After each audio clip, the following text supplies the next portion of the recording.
Hallelujah, जय मसीह की प्रियो।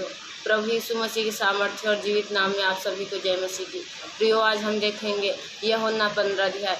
परमेश्वर इसमें कहता है, खुद को दाखलता बताते हुए कहता है कि सच्ची दाखलता मैं हूँ और मेरा पिता किसान है, और जो डाली मुझ में है वह नहीं फलती, उसे वह काट डालता है, और जो डाली मुझ में है और वह फलती है तो उसे वो और छांटता है ताकि वह और फल लाए।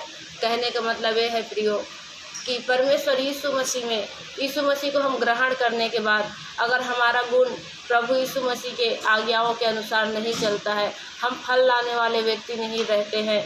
अगर हम अपने चाल व्यवहार को नहीं बदलते हैं और आज्ञाओं में नहीं चलते हैं और ना ही दूसरे लोगों को कहते हैं कि तुम्हें सारी बुराइयां छोड़ दो, तो प्रियो बाइबल बताती है, कहता है कि सच्ची दाखलता मैं हूँ और मेरा पिता किसान है, और जो डाली मुझ में है और नहीं फलती वह उसे काट डालता है। तो प्रियो, जो यहोवा जोरावर हमारा खुदा है, जो यीशु का पिता कहता है प्रियो, वह कहता है कि सच्ची दाखलता यीशु मसीह है। मतलब एक पेड़ है जो हम उनकी डालियां हैं, और अगर हम प्रभु यीशु मसीह को ग्रहण करते हैं लेकिन उनकी आज्ञाओं में नहीं चलते, उनके विरुद्ध कार्य करते हैं और अपना आप में बदलाव नहीं लाते, तो वह कहते हैं कि यहोवा जोरावर उस डाली को काट डालती है और वह डाली सूख जाती है। अर्थात ये संसार का जो गलत कार्य है वो सारे उसे जकड़ लेते हैं और वह सूख जाती है और आग में झोंका जाता है।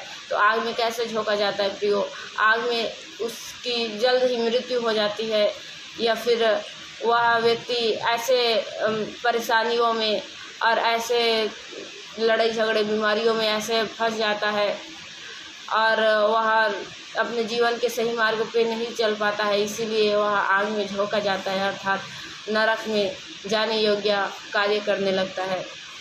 इसलिए प्रभु यीशु मसीह इस वचन द्वारा कहता है कि सच्ची दाखलता मैं हूँ, मेरा पिता किसान है, जो डाली मुझ में है और वह नहीं फलती वह उसे काट डालता है, और जो डाली मुझ में है और फलती उसे वो और छांटता है।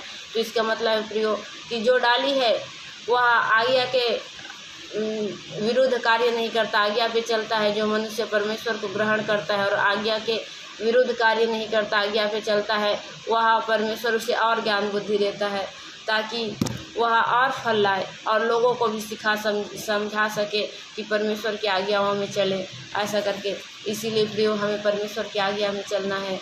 और उन्होंने अपने वचन में कहा कि जिससे बुद्धि घटी यहोवा से मांगे, आपको बुद्धि घटी आप यहोवा से मांगे, परमेश्वर सब कुछ देता है।